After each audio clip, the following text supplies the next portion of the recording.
Bonjour, nouvelle vidéo pour des élèves de seconde. Il sera question du chapitre sur le repérage. Dans cet exercice, on va travailler les coordonnées des points dans un repère. On considère donc la figure ci-contre, et parmi les repères suivants, lequel est un repère orthonormé? Le repère B, C, D, A, B, E ou A, B, D. Je vous laisse réfléchir un petit peu. Et dans la deuxième consigne, on nous demande de donner dans chacun de ces trois repères les coordonnées du point E. Comme à chaque fois, donc, je vous laisse le temps d'appuyer sur pause. Si vous avez le document papier près de vous, bien sûr, vous pouvez tracer certaines choses sur la figure afin de mieux comprendre les deux consignes ici. Mais c'est un exercice qu'il faut maîtriser, bien que les coordonnées des points dans les repères sont parfois un peu plus difficiles à obtenir.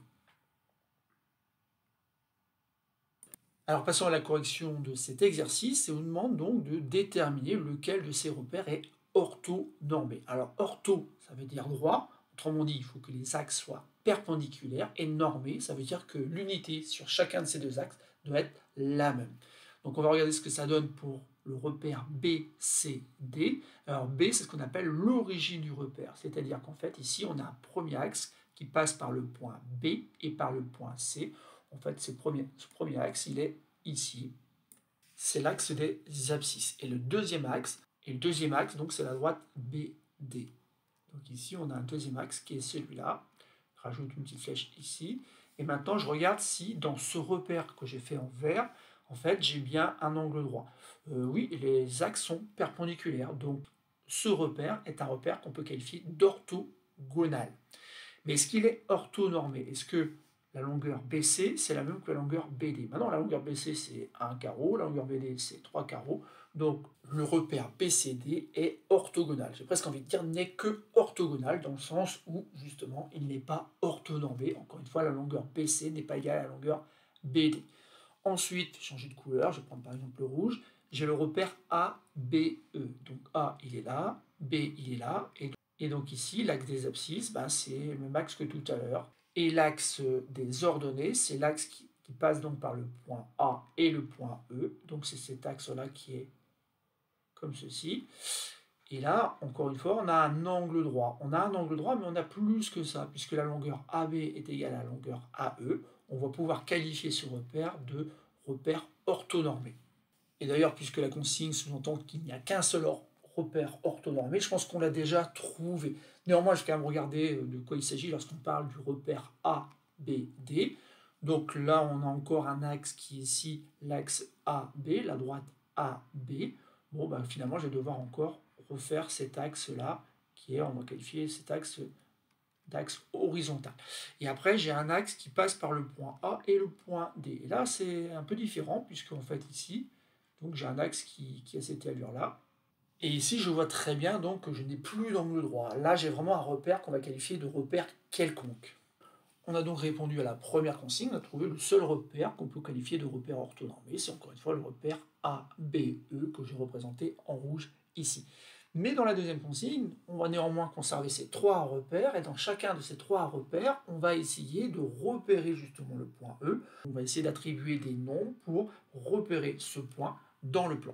Donc notamment dans le repère BCD, ça donne quoi? Dans le repère BCD, la première chose qu'on peut faire, on peut mettre un 0 ici qui correspond à la fois à l'abscisse et à l'ordonnée du point E, puisque le point B, c'est l'origine du repère. Et ensuite, donc j'ai le point C ici, et là je vais mettre 1, puisqu'en fait, le point C détermine, avec sa longueur BC, en fait, l'unité sur l'axe des abscisses. Et de la même façon ici, je mets 1 sur l'axe des ordonnées, puisque OD, ça correspond à une unité sur l'axe des ordonnées. Et le point E, il est là. Et donc, je vais devoir projeter, parallèlement à l'axe des ordonnées, le point E sur l'axe des abscisses. Et donc, si je projette ce point E sur l'axe qui est en vert ici, l'axe horizontal, j'obtiens le point A. Mais ce point A, comment le repérer sur cet axe des abscisses? Il faut considérer qu'ici, on a bien moins 1. Là, on a bien moins 2. Et puis, au final, ici, on a moins 3. Et donc, le point E a pour abscisse moins 3. Et oui, il a bien pour abscisse moins 3. Et pour ordonner, donc, il va falloir projeter parallèlement à l'axe des abscisses le point E sur donc la droite OD. Et là, par contre, il n'y a pas trop de... Quand je projette le point E sur la droite OD, parallèlement à la droite BC, j'obtiens le point D. Et le point D est repéré par le nombre 1. Donc j'en conclus que le point E a pour coordonnées -3, 1. Passons maintenant donc au repère ABE, que j'ai représenté en rouge. Et donc on va essayer de déterminer donc les coordonnées du point E. Et là c'est vraiment très simple. Pourquoi? Parce que d'une part déjà, on est dans un repère orthonormé, ce qui donne un travail beaucoup plus simple pour lire les coordonnées. Et en plus, E, il apparaît carrément dans le nom du repère. C'est le repère ABE. Donc le point A, c'est l'origine du repère, donc il est à la fois pour abscisse et pour ordonnée 0. Le point B repère donc le nombre 1, l'unité sur l'axe des abscisses, et le point E, il repère l'unité sur l'axe des ordonnées. Et donc ici, donc le point E, c'est très simple. Quand je projette sur l'axe des abscisses, j'obtiens A, autrement dit, E a pour abscisse 0. Et pour ordonnée, il a pour ordonnée 1, puisque E, justement, repère le nombre 1 sur l'axe des ordonnées. Donc on aurait pu tout de suite dire que le point E avait pour coordonnée 0, 1, puisque c'est le point qui permet de construire l'axe des ordonnées. Et enfin, dans le repère quelconque ABD, il va falloir trouver les coordonnées du point E. Donc premier réflexe, le point A, c'est l'origine du repère, donc c'est lui qui détermine donc le 0 sur l'axe des abscisses et sur l'axe des ordonnées. Ensuite, donc B, il faut inscrire le nombre 1. Et puis D, ça repère 1, ici. Donc l'unité sur l'axe des ordonnées, notamment, c'est la longueur du segment AB. Et le point E, il va falloir le projeter, donc dans un premier temps, parallèlement à l'axe des ordonnées. Et ici, il faut voir vraiment cet axe AD comme un axe qu'on aurait peut-être déformé. Et la difficulté qu'on a parfois, c'est de voir que si je projette le point E parallèlement à l'axe AD, en fait, j'obtiens le point F, en fait. Oui, il faut que je sois parallèle à l'axe AD. Et donc, quand je projette parallèlement à l'axe AD, j'obtiens donc le point F. Et ensuite, quel est le nombre qui permet de voir l'abscisse du point F? Si AB vaut 1, là, on est chez les négatifs. Et sous le point F, il y a le nombre -1.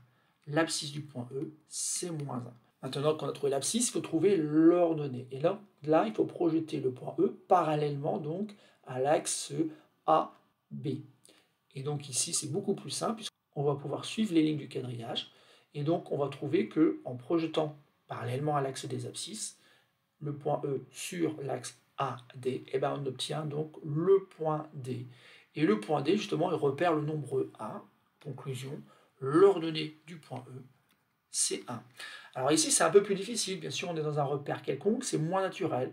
L'idée qu'on peut avoir néanmoins, c'est de penser qu'on a peut-être tiré sur l'axe AD pour le faire pencher un petit peu, et que cet axe AD, et l'axe AD, peut-être, c'était un axe qui suivait les lignes du quadrillage, comme l'axe AE pour le repère ABE.